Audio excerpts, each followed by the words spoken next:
Hello, hello, hello, hello. Good evening. It is day 100 of reading the Bible in a year. And yes, I did take a few days of not reading the Bible. Yeah, I did day 99 on Monday? No, Wednesday. I can't remember. Yes, it was. I am a few days behind schedule, but that doesn't mean that I can't start the new week off on a good spot. Something like that. And because it's Friday today, and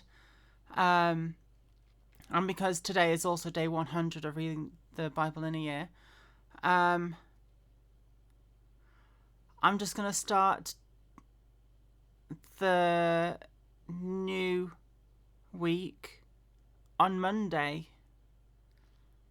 Yes, after I've done day 100, which is today, I will do day 101 on Monday, which means that I don't feel like I have to catch up with myself, which also means that I'll be finishing a week later than planned. Oh well, never mind. All right, so today I am reading 2 Samuel chapters 11 and 12 for day 100 of reading the Bible in a year. Yay! Ready? David, Bathsheba, and Uriah. It happened in the spring of the year, at the time when the kings go out to battle, that David sent Joab and his servants with him, and all Israel, and they destroyed the people of Ammon, and besieged Rabbah, but David remained at Jerusalem. Then it happened one evening that David arose from his bed and walked on the roof of the king's house. And from the roof he saw a woman bathing, and the woman was very beautiful to behold. So David sent and inquired about the woman, and someone said, "Is this not Bathsheba, the daughter of Eliam, the wife of Uriah the Hittite?" Then David sent messengers and took her, and she came to him, and he lay with her, and she was cleansed from her impurity, and she returned to her house. And the woman conceived, so she sent and told David, said, "I am with child." Then David sent to Joab, saying, "Send me Uriah the Hittite." And Joab sent Uriah to David. When Uriah had come to him, David asked how Joab was doing, and how the people were doing, and how the war prospered. And David said to Uriah, "Go down to your house and wash your feet." So Uriah departed from the king's house, and a gift of food from the king followed him. But Uriah slept at the door of the king's house with the servants of his lord, and did not go down to his house. So when they told David, saying, "Uriah didn't go down to his own house," David said to Uriah, "Did you not come from a journey? Why did you not go down to your house?" And Uriah said to David, I'll do the high-pitched rubbish one. "The ark of Israel and Judah are dwelling in tents, and my lord Joab and servants of my lord are encamped in the fields. Shall I then go to my house and eat and drink, and to lie with my wife? As you live, as your soul lives, I will not do this thing." Then David said to Uriah, "Wait here today also, and tomorrow I will let you depart." So Uriah remained in Jerusalem that day and the next.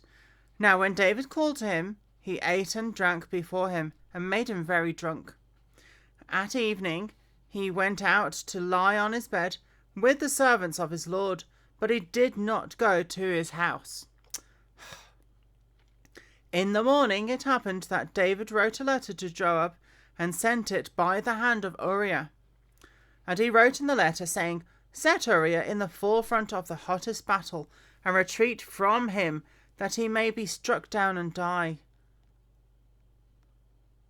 Wouldn't Joab question David's command there? So it was while Joab besieged the city that he assigned Uriah to a place where he knew there were valiant men. Then the men of the city came out and fought with Joab, and some of the people of the servants of David fell, and Uriah the Hittite died also.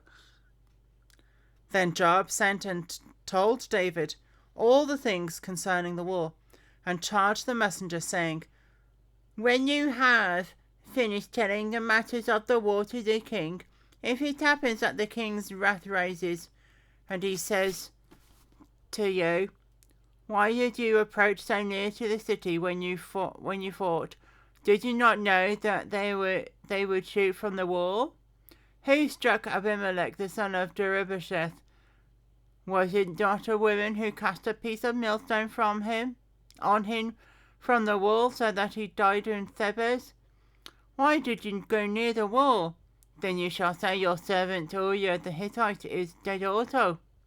So the messenger went and came and told David all that Joab had sent by him. And the messenger said to David, "Surely the men prevailed against us and came out to us in the field. Then we drove them back as far as the entrance of the gate. The archers shot from the wall at your servant, and some of the king's servants are dead, and your servant Uriah the Hittite is dead also." Then David said to the messenger, Thus you shall say to Joab, "Do not let this thing displease you, for the sword devours one as well as another. Strengthen your attack against the city and overthrow it." So encourage him. When the wife of Uriah heard that Uriah, her husband, was dead, she mourned for her husband. And when her mourning was over, David sent and brought her to his house, and she became his wife and bore him a son. But the thing that David had done had displeased the Lord. Well, yes, understandably so. That it displeased the Lord. I mean, men and their not thinking with their heads. Nathan's parable and David's confession. Oh no. Then the Lord sent Nathan to David, and he came to him and said to him, "There were 2 men in one city, one rich and the other poor. The rich man had exceedingly many flocks and herds, but the poor man had nothing except one little ewe lamb, which he bought and nourished, and it grew up together with him and with his children. It ate of his own food and drank from his own cup, and lay in his bosom, and it was like a daughter to him." Can sheep eat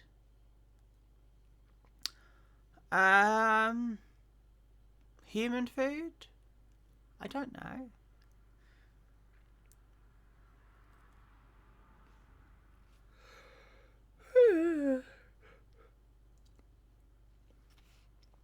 And a traveller came to the man, who refused to take from his own flock and from his own herd to prepare one for a wayfaring man who had come to him.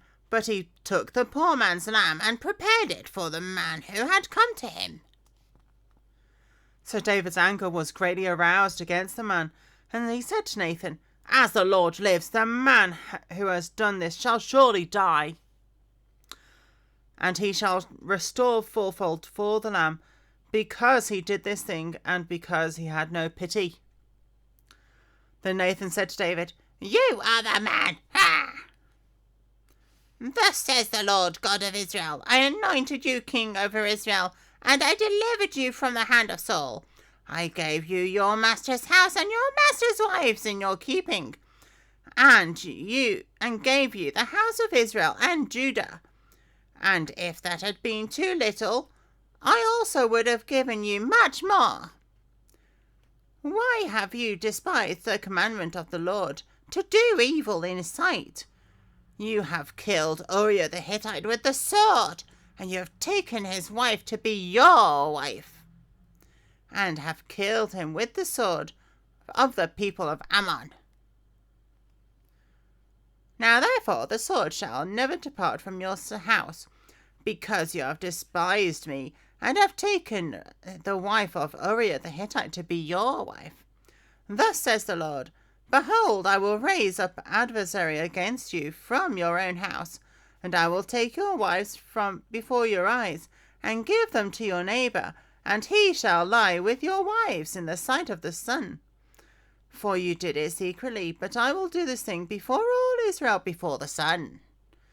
So David said to Nathan, I have sinned against the Lord. And Nathan said to David, The Lord has put away your sin, you shall not die. However, because by this deed you have given great occasion to the enemies of the Lord to blaspheme, the child also who is born to you shall surely die. Then Nathan departed to his house. The death of David's son. Oh no. And the Lord struck the child that Uriah's wife bore to David, and it became ill.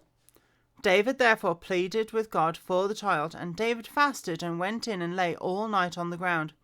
So the elders of his house arose and went to him to raise him up from the ground, but he would not, nor did he eat food with them. Oh, doing that strange voice really hurt my voice.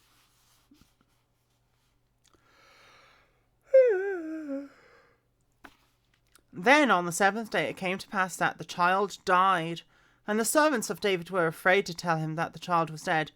For they said, Indeed, while the child was alive, we spoke to him, and he would not heed our voice. How can we tell him that the child is dead? He may do some harm. When David saw his servants were whispering, David perceived that the child was dead. Therefore David said to his servants, Is the child dead? And they said, He is dead. So David arose from the ground and washed and anointed himself and changed his clothes. And he went into the house of the Lord and worshipped. Then he went to his own house, when he requested, they set food before him, and he ate. Then his servant said to him, What is this that you have done? You fasted and wept for the child while he was alive. But when the child died, you arose and ate food. And he said, While the child was alive, I fasted and wept. For I said, Who can tell whether the Lord will be gracious to me, that the child may live? But now he is dead. Why should I fast? Can I bring him back again? Shall I go to him? I shall go to him, but he shall not return to me. His son died.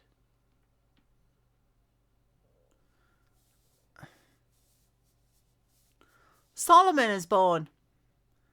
Then David comforted Bathsheba his wife, and so she bore a son, and he called his name Solomon.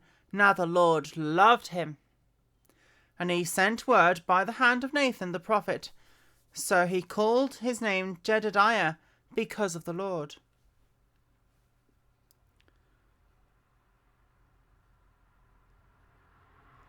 What about Solomon?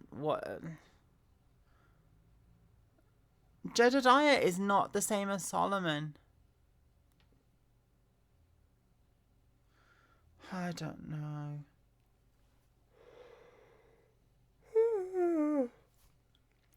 Rabbah is captured. Oh no, I think that's a city. Now Joab fought against Rabbah of the people of Ammon and took the royal city. And Joab sent messengers to David and said, I have fought against Rabbah, and I have taken the city's water supply. Now therefore gather the rest of the people together, and then camp against the city and take it, lest I take the city and be called after my name. So David gathered all the people together and went to Rabbah and fought against it and took it. So he took the king's crown from his head. Its weight was a talent of gold with precious stones, and it was set on David's head. Ooh. Also he brought out the spoil of the city in great abundance, and he brought out the people who were in it, and put them to work with saws and iron picks and iron axes, and made them cross over to the brickworks. So he did to all the cities of the people of Ammon. Then David and all the people returned to Jerusalem. Right.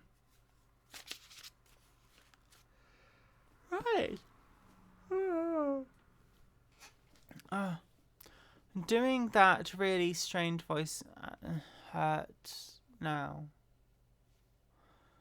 So I don't know if I can do those strange pitchy voices anymore. I don't know what accent this is. It kind of wavers between different ones. Anyway, I need to go to bed, and I still have 3 more readings to do on day 100. Yay! Alright, I will see you in the next reading in a minute or 2.